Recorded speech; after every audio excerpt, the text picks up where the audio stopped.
Igreja brasileira, irmãos, aqueles que amam a justiça. A Bíblia manda que eu ame a justiça, né?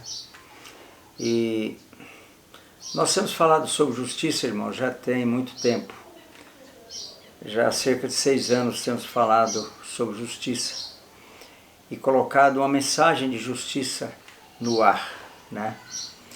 E nós temos focado essa palavra por todos esses anos, né? Nós, não somente eu, mas a própria igreja brasileira tem orado muito sobre justiça no Brasil, né?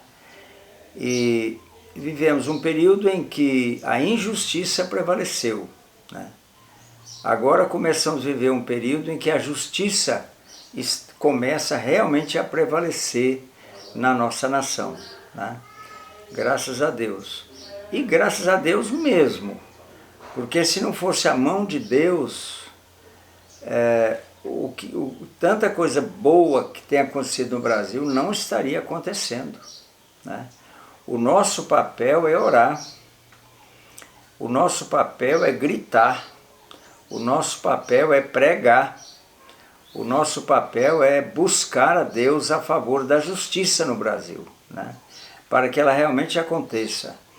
Eu quero chamar a atenção de vocês para o Salmo 85 nesse momento, né? O Salmo 85, no versículo 9, os filhos de Coré falam assim, ó: próxima está a tua salvação dos que o temem.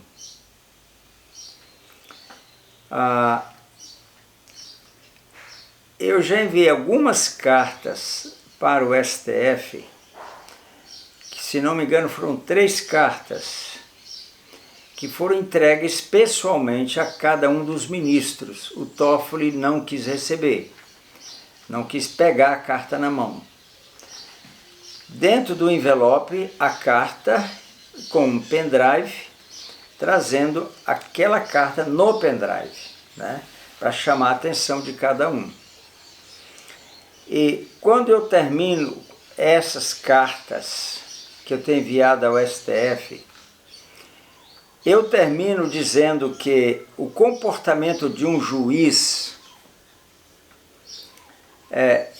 a sentença de um juiz precisa estar eivada do temor de Deus. O temor de Deus deve comandar a decisão de um juiz, a sentença de um juiz, né? Se esse temor de Deus não vem, olha o que o Salmo está falando, o que o Senhor está falando através desse Salmo, né? Próximo está a salvação dos que o temem. Então, sem o temor de Deus, eu não vou praticar coisa boa. Porque se eu não temo a Deus, eu não temo também ao homem. Se eu não temo a Deus, eu não tenho nenhuma autoridade sobre a minha vida. E é o que tem acontecido com a igreja, com pastores, com líderes, não é? A maior parte dos líderes hoje, cristãos no Brasil, não são pastoreados, não são realmente discipulados. Porque o discipulado vai revelar se essa pessoa teme a Deus ou não. E o temor de Deus é tudo. Se não for o temor de Deus, eu não praticaria a justiça, né? E quando aqui o salmista, ele fala próximo está a salvação dos que o temem. Há uma situação que eu vivo, que eu preciso de uma libertação nessa situação. Ela virá, mas começa com o temor de Deus, né? E o temor de Deus, quem teme a Deus teme a autoridade. Quem não teme a autoridade não teme a Deus. Quem não teme a Deus não teme a autoridade, né? Então esse é um processo que, por exemplo, Você imagina um Toffoli, um Gilmar Mendes, né? Eles não têm nenhum temor de Deus. Portanto, eles não amam a justiça. Entendeu? O que eles seguem? Eles seguem as trevas. Não tem nenhum amor àquilo que é certo, né? Imagina, esses homens estão soltando os piores bandidos do Brasil. Bandidos presos por dezenas de anos, né? Então, para eles, a vocação deles é a injustiça. Por quê? Porque eles não temem a Deus. Só que, onde começa isso? E é o ponto que eu quero tocar. Onde começa isso? Isso começa com você, pastor, com você, líder de uma obra espiritual no Brasil, de uma igreja evangélica, alguma coisa assim. Começa com você e comigo. Começa conosco. Porque se eu não temo a Deus, eu não vou temer ninguém. Ninguém. Porque não temo a Deus. Eu pratico o bem, porque praticar a justiça é praticar o maior bem que eu possa praticar. É praticar a justiça, né? Aqui no Salmo 119, o versículo 126. Já é tempo, Senhor, para intervires, pois a tua lei está sendo violada. Então, o temor de Deus me leva a isso aqui. Há uma situação no Brasil onde as leis estão sendo violadas, a Constituição está sendo violada, né? Eu me lembro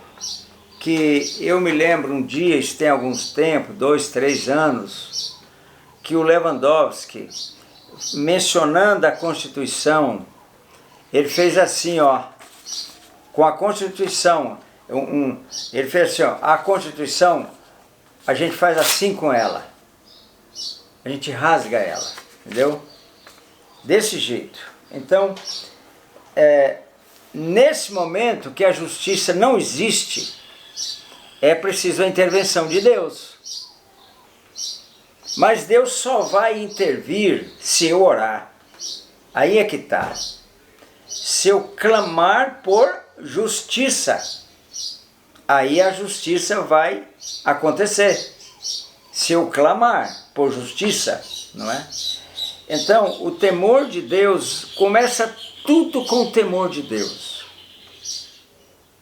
Se você não teme a Deus, esquece. Você nunca vai servir a Deus. Você nunca será uma pessoa realmente útil ao reino. Porque você não consegue temer a autoridade na sua vida. Você não consegue, né? Porque não teme a Deus. Mas eu quero continuar lendo alguns versículos aqui no Salmo 81, né? No verso 10, o salmista fala assim: encontraram-se a graça e a verdade, a justiça e a paz se beijaram. Então, onde não há justiça, não há paz.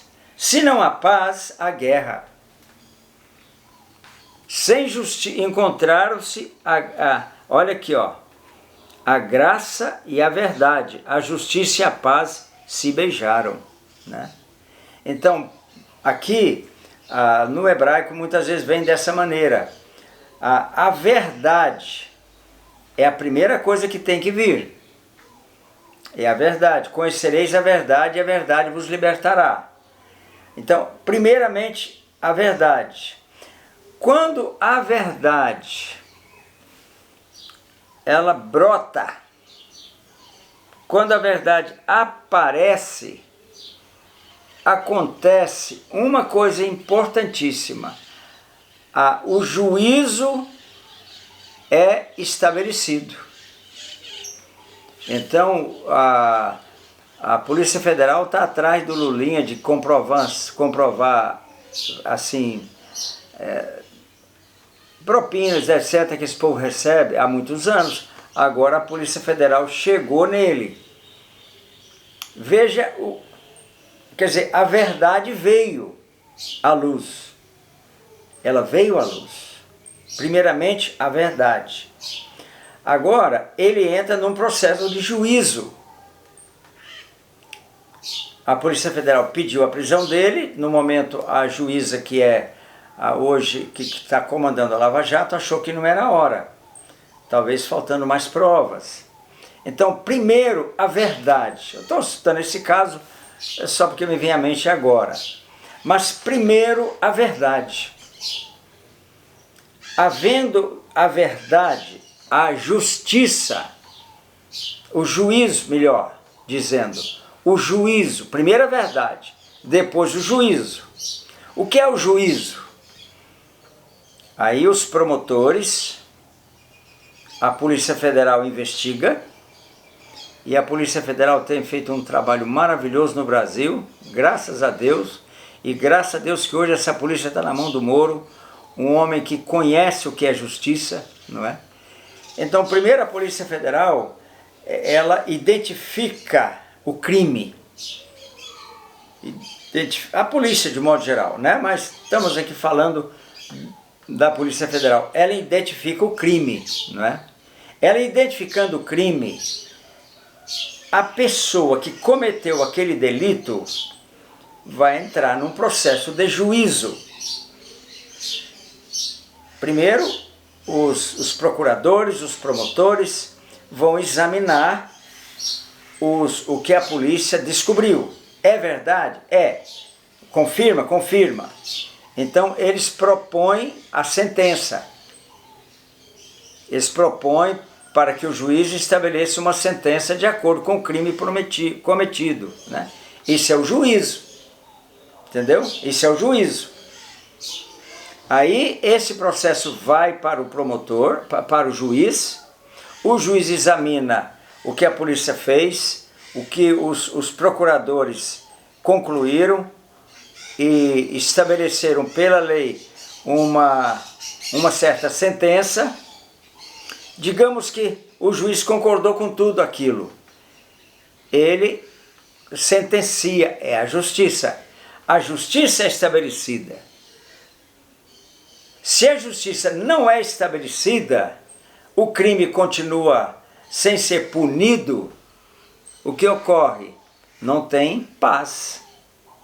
Não tem paz. Há insegurança. A insegurança, não tem a paz, é isso. A paz só vem quando a justiça é estabelecida. Só. Então, esse processo está aqui no Salmo 85.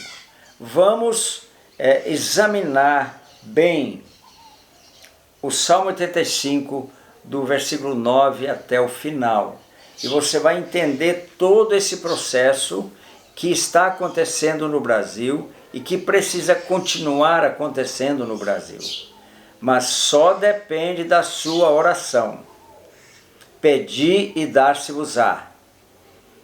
Pedi e dar-se-vos-á. Então, se eu não pedir, se eu não orar por justiça, ela não vai acontecer. Veja o seu papel, o papel da igreja. Pedi e dar-se-vos-á. Quem pede sou eu, igreja, mas quem faz é Deus. Então, se eu não pedir, se eu não orar de verdade, se eu não orar 24 horas, Deus não vai fazer. Se Ele quer fazer, mas todo esse processo precisa acontecer, entendeu? Numa próxima palavra, nós vamos continuar falando nessa direção, nessa linha.